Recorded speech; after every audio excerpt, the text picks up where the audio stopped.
U.S. Senate was back in session yesterday trying again to hash out a COVID relief bill. After failing to come to an agreement on a relief package last week, Republicans and Democrats are blaming each other for the stalemate and leaving Americans in dire straits. LAX 18's Claire Kopsky brings us more now in this coronavirus coverage.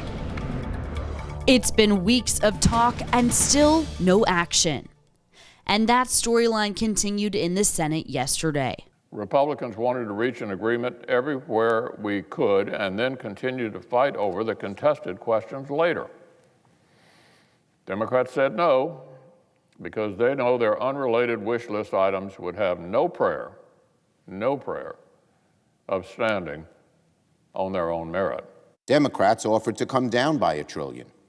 We asked our counterparts, Secretary Mnuchin, Mr. Meadows, to come up by $1 trillion, meet us in the middle. They said no. Those comments came from Senate leaders' opening statements Tuesday as COVID cases and deaths continue to rise. And more people are out of work, worrying about the mortgage or the rent. While they can't agree on much, McConnell and Schumer both agree Americans are struggling. Families are suffering. Americans are dying. This is not a Washington game. It's a national crisis. It would serve the nation better if the Democratic leaders would act like it's a crisis. Americans can't pay the rent and will be thrown out of their homes. Millions are out of work, and many more worry that they will be out of work in the month or two to come. This is a huge crisis.